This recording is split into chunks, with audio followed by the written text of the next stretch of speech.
안녕하세요, 홍튜브입니다. 오늘은 3대 500을 위해서 무거운 무게를 들기 위해 필수적으로 해야 하는 브레이싱에 대한 내용을 준비하였습니다. 브레이싱이란 쉽게 말해서 몸통의 안정성을 위해서 모든 코어 근육을 수축하는 것입니다. 여기에서 코어 근육이란 짧은 범주로 보았을 때 앞쪽의 복행근과 뒤쪽의 다혈근, 그리고 아래쪽의 골반저근, 그리고 위쪽의 횡격막을 말하고 있습니다. 하지만 넓은 범주로 보았을 때 코어 근육은 복직근과 내복사근, 외복사근, 그리고 척추기립근 이외에도 장류근과 엉덩이 근육 등 대부분의 몸통 근육이 포함됩니다.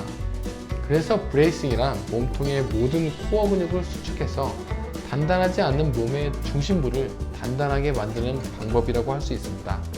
이렇게 브레이싱을 통해서 코어, 즉 몸의 중심부가 단단해짐으로써 힘을 재분배하고 전달할 수 있게 됩니다. 예를 들어서 하지에서 생성되는 힘이 몸의 중심부를 통해서 상지로 전달이 되는 겁니다. 특히 우리가 역도 동작 등을 할 때 하지와 상지의 힘 전달을 쉽게 볼 수 있습니다. 이뿐만 아니라 우리가 잘 아는 3대 운동, 요즘 3대 500을 위해서 많은 분들이 노력하고 있는데요. 스쿼트와 벤치프레스 그리고 데드리프트 등을 할 때에도 우리가 브레이싱을 통해서 상지에서 하지로 그리고 하지에서 상지로 힘 전달이 되면서 부상을 방지할 수 있을 뿐만 아니라 높은 무게를 칠 수도 있습니다. 혹시 브레이싱 말고도 코어를 단단하게 만들어서 안전하게 3대 운동을 할 수 있는 방법이 있을까요?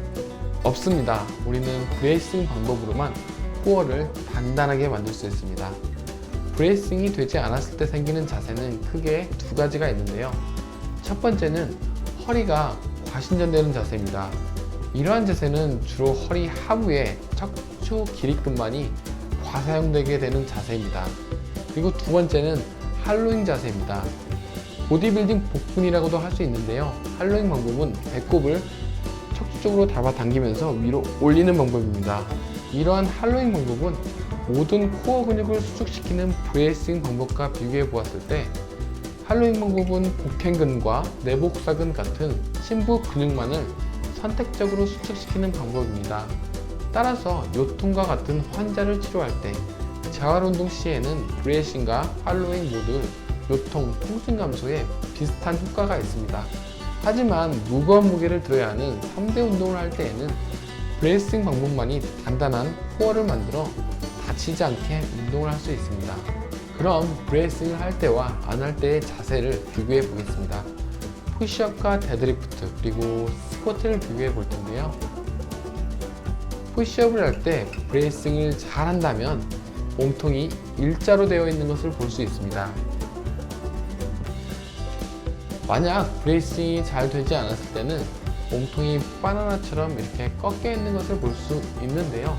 몸통이 바나나처럼 꺾여 있다면 모든 부하가 어깨에만 집중되어서 어깨에 문제가 생길 수 있습니다.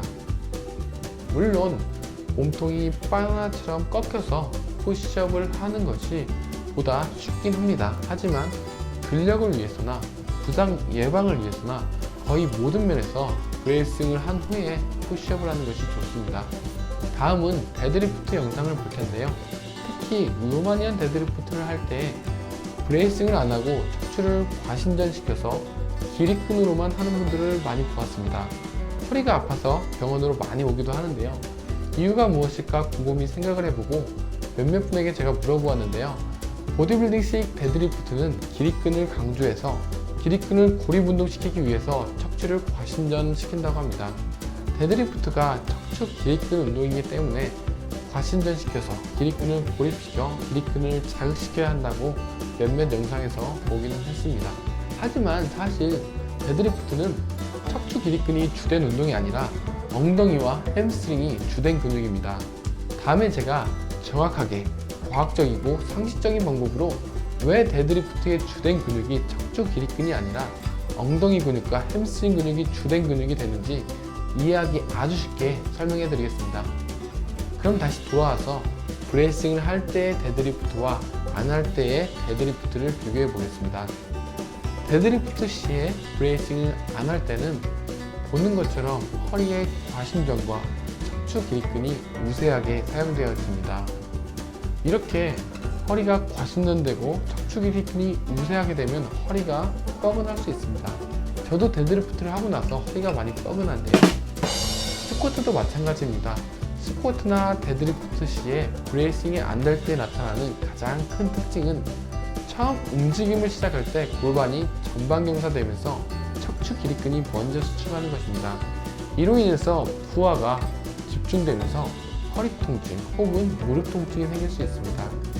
부상 없이 안전하게 무거운 무게를 들려면 브레이싱은 선택이 아니라 필수입니다. 브레이싱을 하는 방법은 어렵지 않습니다.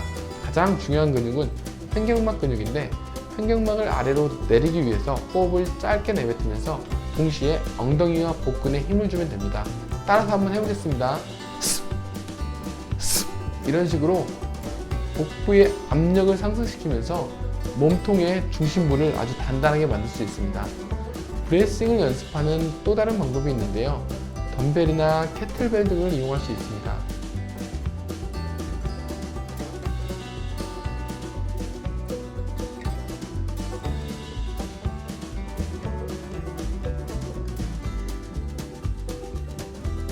먼저 무거운 무게를 들고 열중시어 자세를 합니다. 이때 허리가 과신전될 수 있는데 허리가 과신전되지 않도록 횡격막을 아래로 내리면서 엉덩이와 복근에 힘을 주고 어깨는 펴진 상태로 유지를 해야 합니다. 이렇게 모두 브레이싱 잘 연습해서 안전하게 3대 500 도전합시다. 저도 한번 도전해 보겠습니다. 감사합니다. 궁금한 점 있으면 댓글 부탁드립니다. 구독과 좋아요도 부탁합니다. 감사합니다.